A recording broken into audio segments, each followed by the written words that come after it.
welcome to another Scottish Green podcast. I'm Lorna Slater, one of the Scottish Green Party co-leaders. And I'm Andy Wightman, MSP for Lothian. Hi Andy, thank you so much for joining me on today's podcast.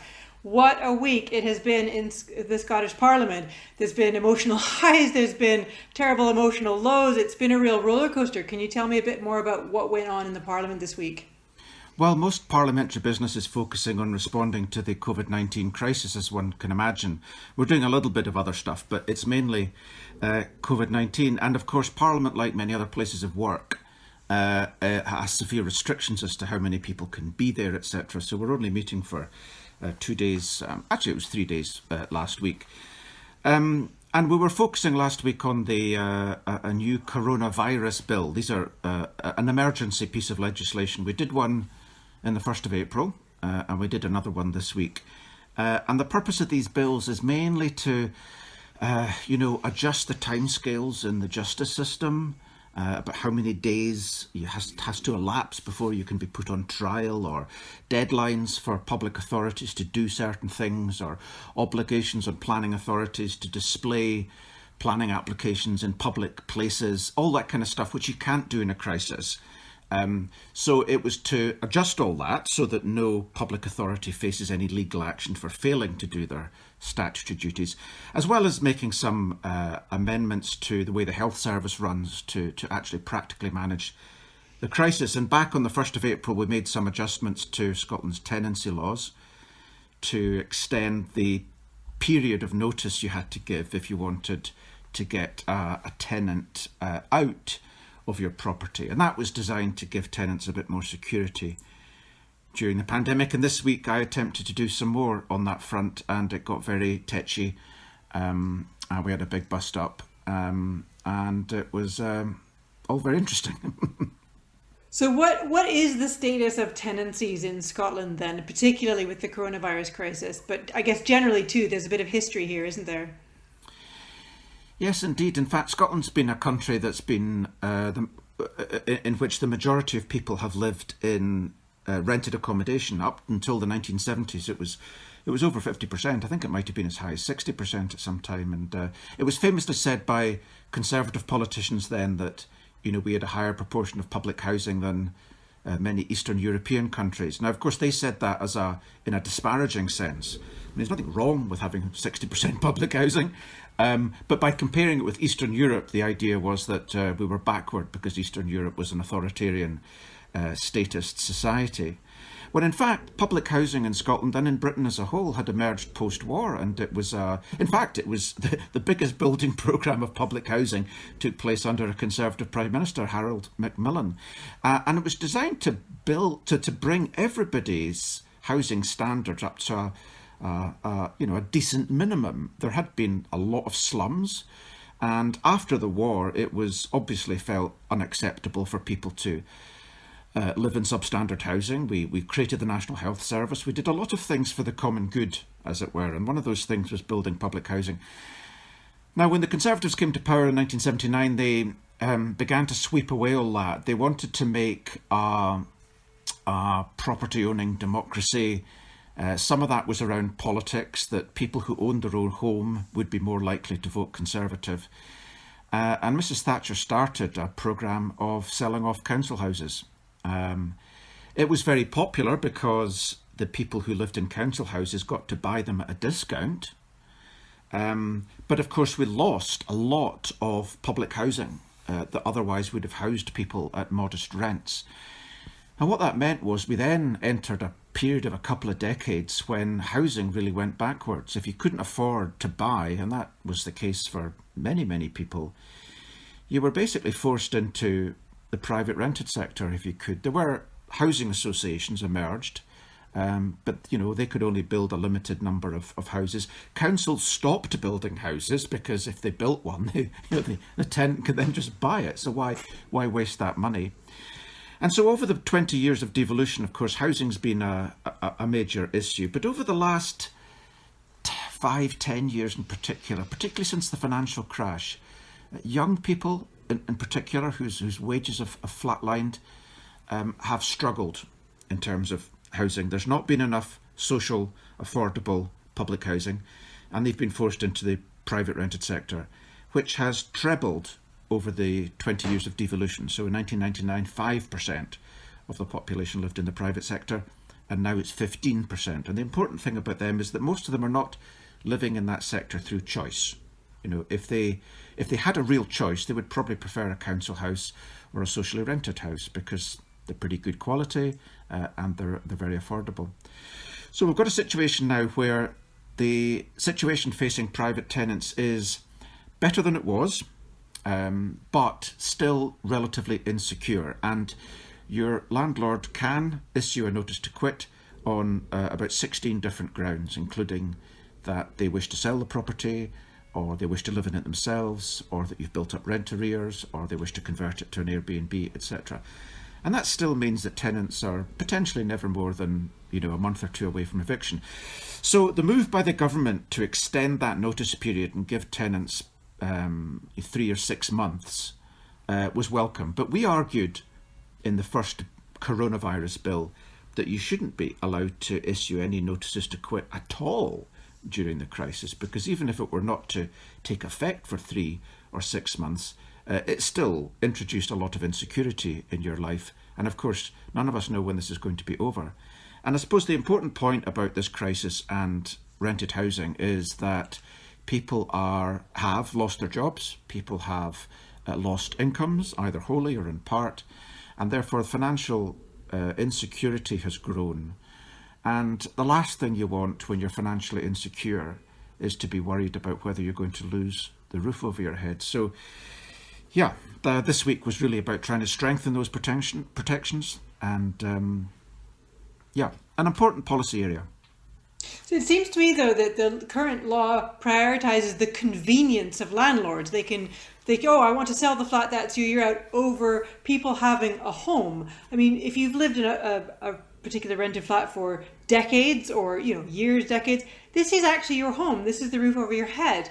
Making someone homeless is a very serious thing to do for something as frivolous as, oh, I just want to sell the flat. I know in Europe it's standard to sell a flat with the tenant in it. They don't care who the landlord is.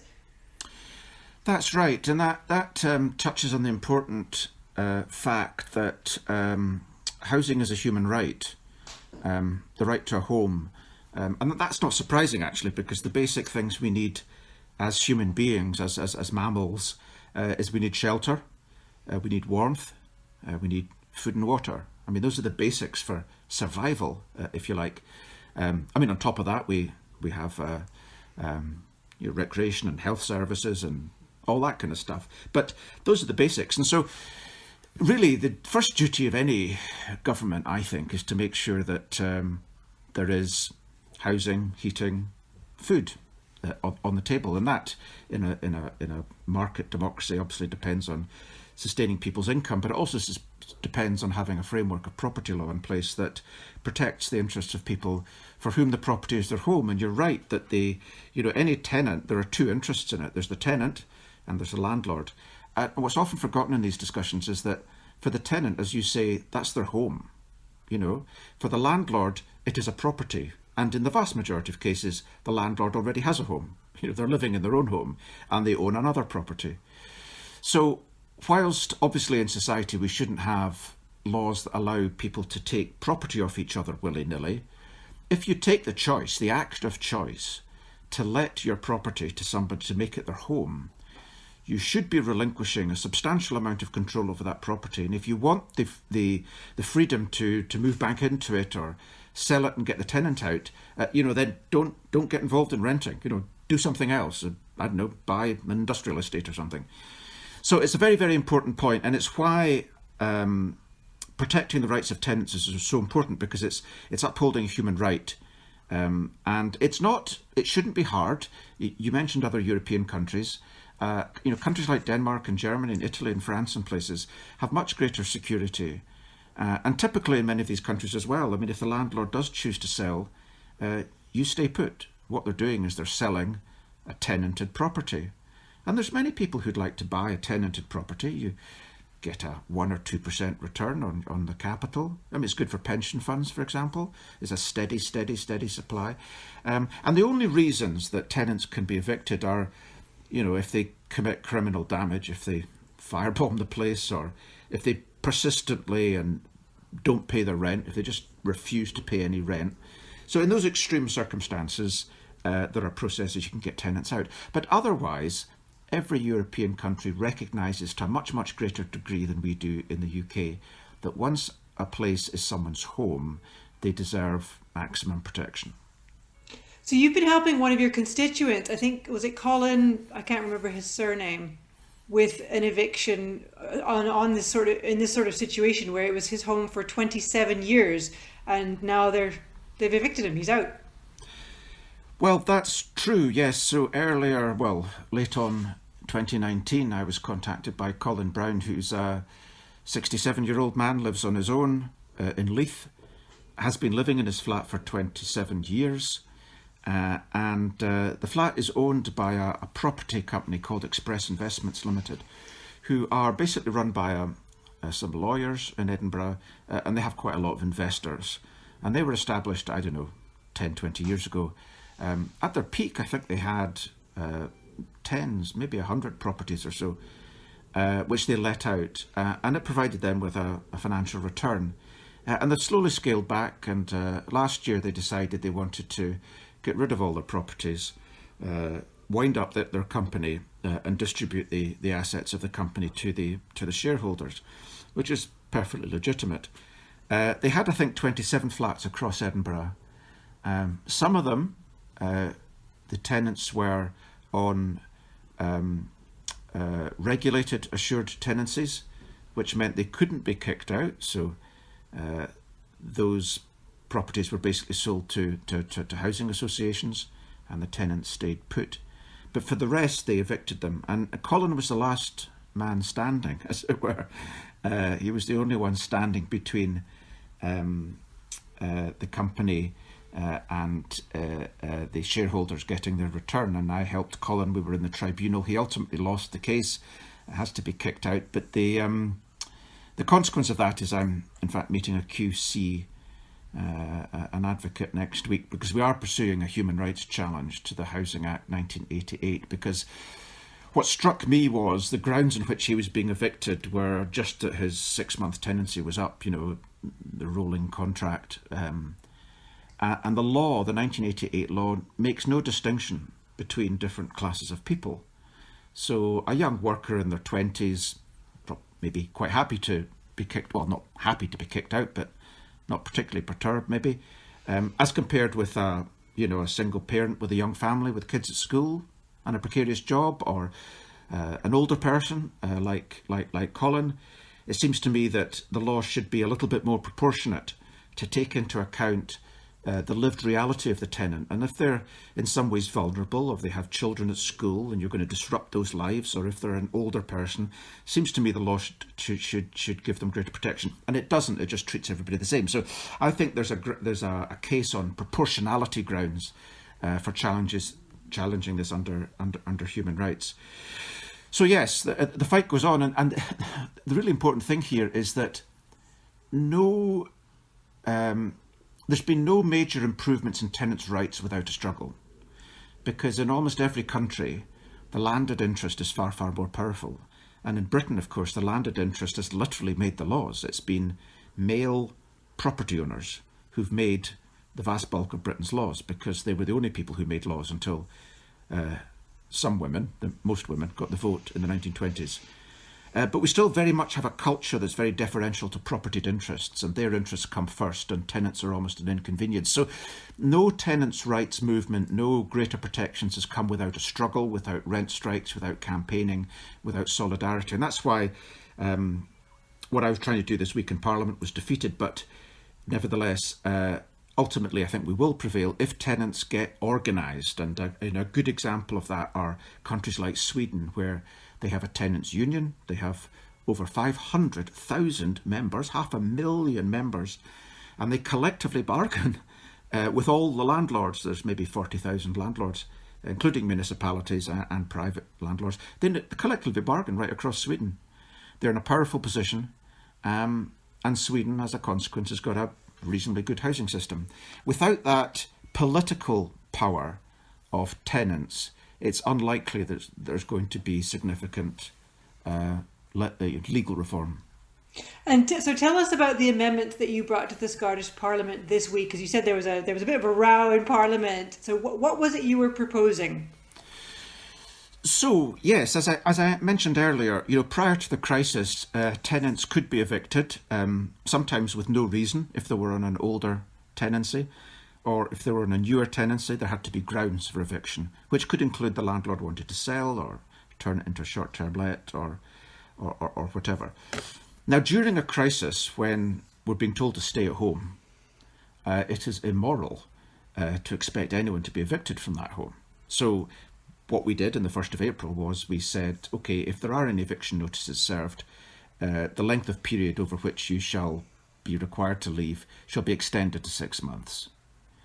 And that gave obviously some security. But I argued then, as I think I mentioned earlier, that we wanted to ban all evictions, not allow them even to be initiated during that period. We lost then. So when this second bill came along, I thought, well, what further can we do? Also, there was another issue, of course, is that notices to quit that had been issued and granted by the courts or the tribunal before the crisis period, they're still going ahead. There's nothing we can do to stop that. And that remains a concern. But anyway, when this next bill came forward, I thought, well, tenants need more than just knowing that if they're evicted, they'll be out in 6 months. By now, it's very clear, so we're 8 weeks since this crisis started, it's very, very clear that tenants are facing financial hardship and falling into rent arrears. So I began to look to the period beyond the emergency, when evictions will be allowed again, the courts will be open. And I felt it was very important to protect tenants from any financial distress that they had suffered during the crisis. So I proposed a number of amendments. One was a straightforward 2-year rent freeze right across the board for everyone. That makes perfect sense. The landlords have mortgage holidays, the interest rates are not going up. There is absolutely no reason, no excuse for raising rents at all. That's right. No, indeed. Another one was to set up a tenant hardship fund, and that was designed to support tenants who found themselves in financial difficulty and for whom the social security system wasn't adequate, which it's not. I mean, the housing benefit one gets is linked to what's called the local housing allowance, which is about half the level of private rents in Edinburgh. So you can't pay your rent on the basis of benefits. That was rejected. Another one was to actually write off some rents, and this obviously scared the bejesus out of some people, but it was framed such that it would only apply in unusual and extreme circumstances. So someone who had really suffered very, very badly, and it'd be up to ministers to set the rules, could have the rent written off. But that would be just a relatively small number of people. The main focus was to look to the period after the crisis is officially over, the emergency period ends, and make sure that if tenants had fallen into rent arrears, couldn't pay all the rent, that would not be the grounds for eviction.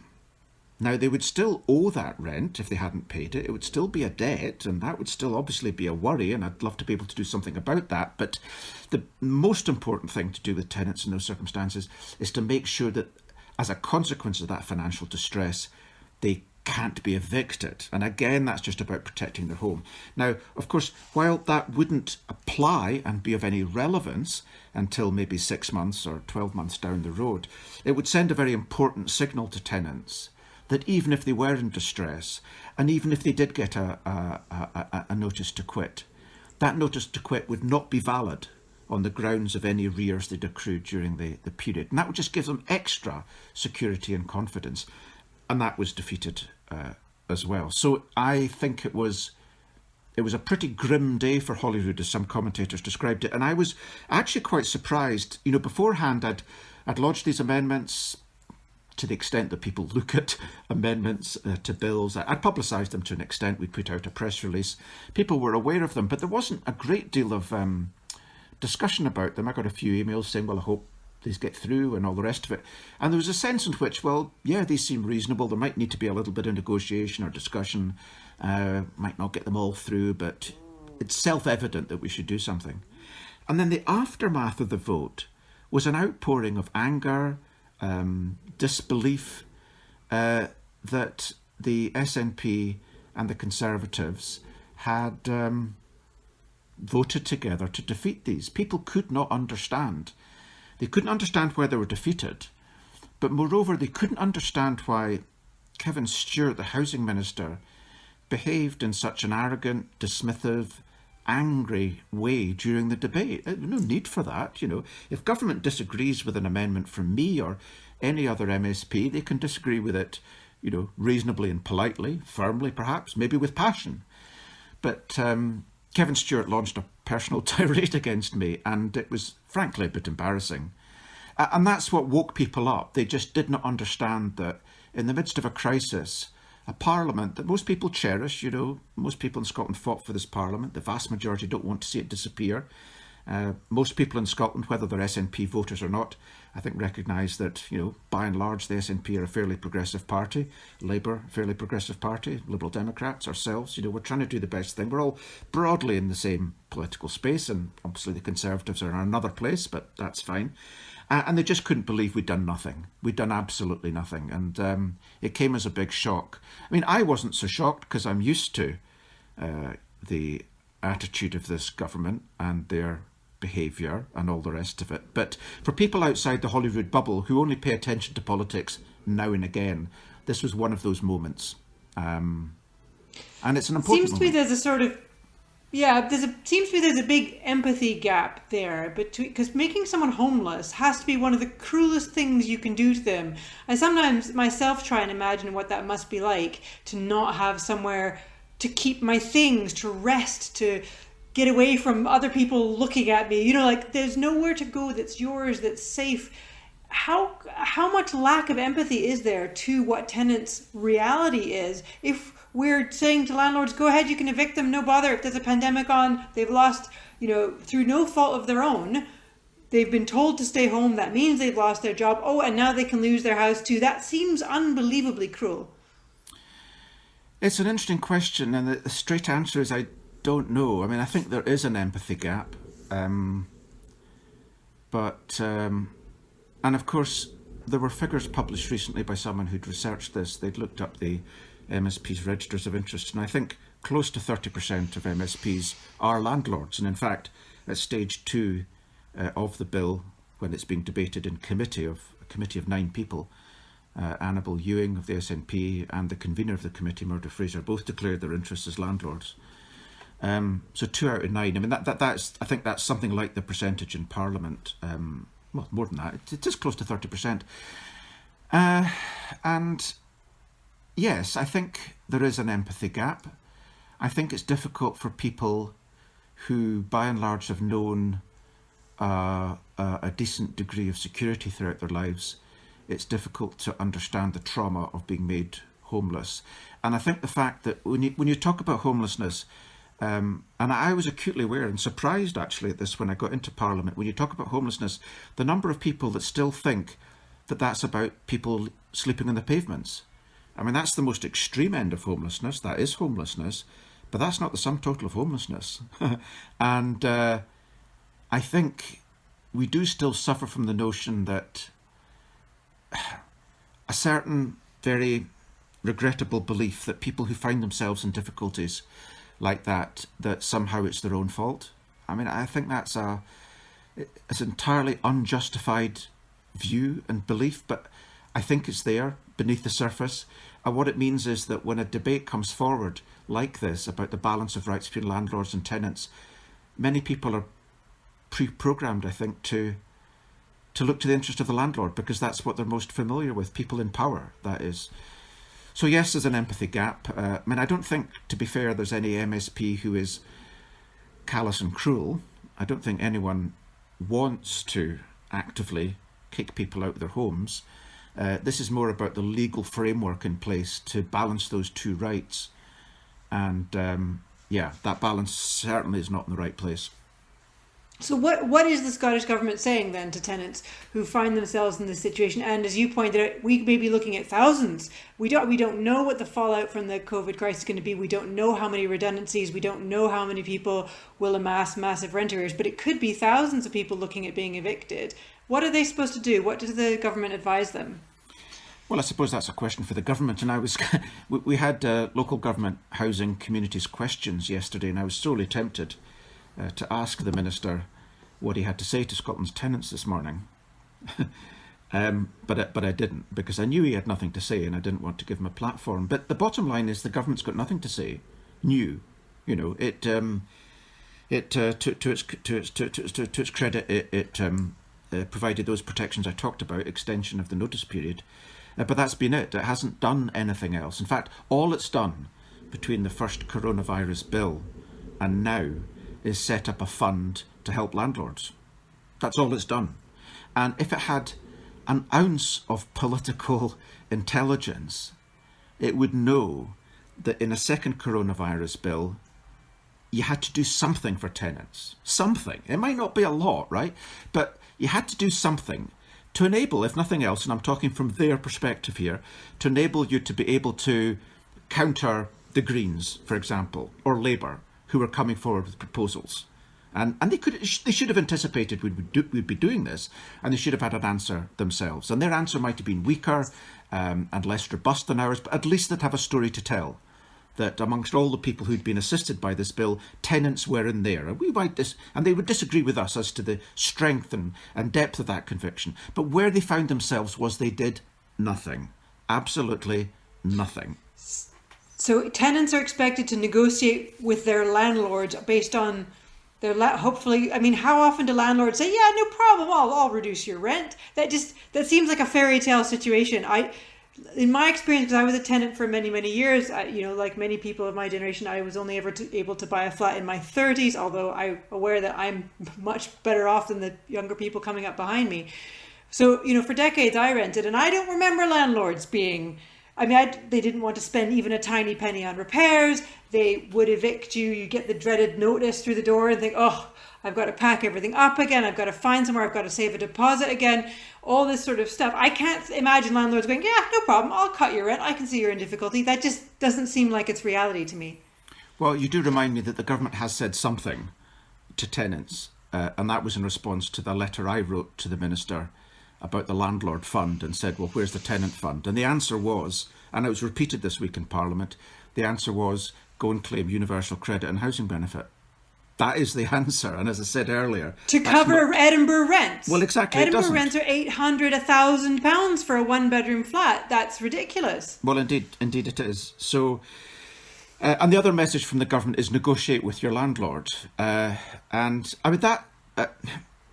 Regrettably, that's my message to constituents as well, who come to me saying, look, I can't afford my rent. And I have to say, well, sorry, I did try and, do something about that, but we failed. So you do need to speak to your landlord. It's the same with any contractual relationship. If you fall into difficulty with payments, repaying a debt to your bank or whatever, talk to the bank, talk to your landlord. So, it is sound sense, right? And to be fair, many landlords have negotiated rent reductions during this crisis period. I want to put that on record. It's important to acknowledge that. But that's of their own volition. They don't need to do that. They're choosing to do that. And to those who are doing that, I commend them. But this comes back to housing as your home and a human right. Your security in your home should not depend on the benevolence of a landlord. Benevolence is great.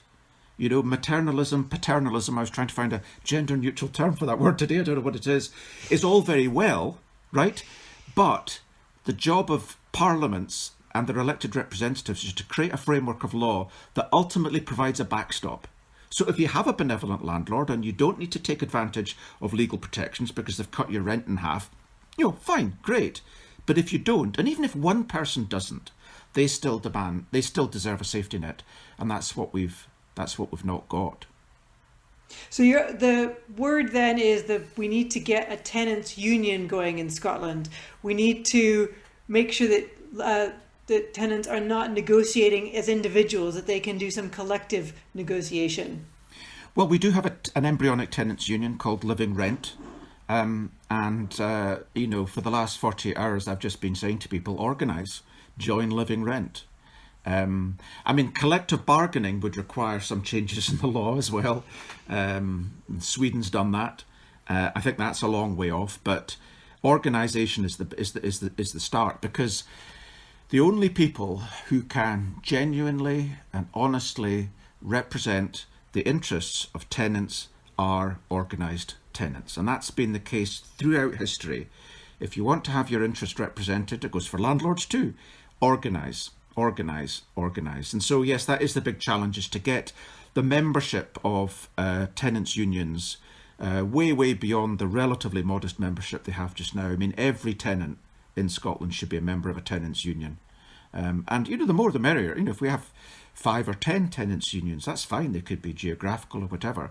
They themselves could form a federation and work together. And that's going to be the main focus, I think, over the next 6 months, is to get that organisation so that the tenants' voice can be heard loud and clear, and they're not relying on, a relatively small number of elected representatives who are fighting their corner against the substantial political power wielded by landed interests. So now the housing minister did, I understand, offer you an apology for his behaviour. Yes. As I say, the debate this week was intemperate. The minister's attitude was regrettable. Anyone watching the parliamentary channel would know that. In fact, it's all there. I posted a clip myself on Twitter a couple of days ago. So yes, he apologised in Parliament for his intemperate behaviour, which I accepted. He also apologised in writing, by letter, from a government point of view, for having not followed up my invitation to talk to him about my proposed amendments, which was what he was criticising me for. And I said, well, I'll publish these emails. I'll demonstrate that I made an approach. And we did have an exchange of emails, and I sent him my intentions. And so he wrote a letter to apologise, because apparently he had instructed a phone call be made to me to set up some meeting, and that phone call had never happened. So, I take him on his word that happened. But I mean, that in itself is a pretty weak excuse. I mean, ministers' private offices should be like the Rolls-Royce of offices. And when they have contact from parliamentarians, they should be right on it. They should make sure that those meetings happen. They should bend over backwards to make those things happen, if only to avoid the rather regrettable circumstances that happened today, when we had a big fight about whether in fact we've been in touch with each other. Anyway, that apology's come, I accept it, and we move on. But that doesn't get over the very deep and fundamental differences we still have about this. And if there's one, good thing to come of this, it is I have been contacted by many people, many SNP members, in fact, who've resigned from the party, who are saying, well done, thanks very much, can't believe this was lost, but we mustn't allow this to happen again. So, in a sense, a loss, I hope, can be converted into a win in the next few months. Brilliant. Well, thank you so much for joining me on the podcast today, Andy. Thank you very much indeed. Good to speak to you.